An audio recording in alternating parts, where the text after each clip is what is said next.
តែយើងត្រូវត្រៀមខ្លួនអ្វីខ្លះសម្រាប់ធ្វើការអាប់ដេតទៅកាន់ iOS 26ដែលត្រូវបានបញ្ចេញដោយ Apple នៅម៉ោង 12 យប់នេះជាការពិតណាស់ iPhone នឹងត្រូវបានបញ្ចេញជាមួយនឹងការអាប់ដេតដ៏ធំពី version 18.5 ទៅកាន់26អញ្ចឹងធ្វើឲ្យវាមានការអាប់ដេតដ៏អស្ចារ្យហើយប្រែរូបរាងយ៉ាងខ្លាំងជាមួយនឹង iPhone ហើយសម្រាប់ model ទូរស័ព្ទដែលត្រូវបានអនុញ្ញាតឲ្យអាប់ដេតទៅកាន់26នោះគឺមានតាំងពី model iPhone SE2 រហូតទៅដល់ version ចុងក្រោយគឺ iPhone 16 Pro Max តែម្ដងចឹងតើយើងត្រូវត្រៀមខ្លួនអីខ្លះទី1ត្រៀមជាមួយនឹងទំហំ GB របស់ទូរស័ព្ទយើងឲ្យបានធំយ៉ាងហោចណាស់20 GB ឡើងទី2ត្រូវត្រៀមជាមួយនឹងអ៊ីនធឺណិតជាយោបល់របស់ខ្ញុំគួរតែអាប់ដេតតាម Wi-Fi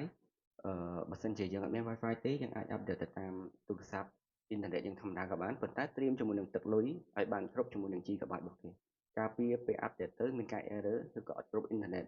ជាពិសេសសម្រាប់អ្នកដែលមានអ៊ីនធឺណិតយឺតយល់ល្អកុំទាន់អាប់ដេតអីចាំរកទីតាំងណាដែលមានអ៊ីនធឺណិតលឿនទៅហើយសម្រាប់ទី3គឺថ្មគឺយើងដាច់ខាតយើងត្រៀមថ្មឲ្យបានច្រើនយ៉ាងហោចណាស់ក៏80ស្អីពេញទៅយើងធ្វើការអាប់ដេតទៅព្រោះអីយ៉ាងហោចណាស់បើតាមខ្ញុំទីមិនខុសទេប្រហែលជាអាចនឹងស៊ីពីអឺក្រោម50%នៃថ្មហ្នឹងឯងហើយសម្រាប់ពេលកំឡុងពេលអាប់ដេតកុំភ្លេចណាអ្នកនរគ្នាកុំធ្វើការប្រើប្រាស់អីយល់ល្អទុកវាចោលចឹងទៅឲ្យវាអាប់ដេតរហូតដល់ពេញកុំឲ្យចុចបដាអីបដាឬក៏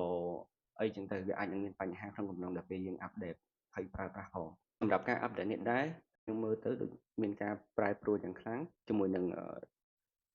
រូបរាងហើយនឹងផ្ទាំងបញ្ចេញក៏គេហៅថា feature ផ្សេងៗគឺមានការបដូរថ្មីយ៉ាងច្រើនអញ្ចឹងសម្រាប់ឥឡូវនេះខ្លះប្រហែលជា1ម៉ោងនេះទៀតទេអញ្ចឹងអ្នកទាំងអស់គ្នាអាចត្រៀមជាមួយនឹង iOS ថ្មីទាំងអស់គ្នាបាន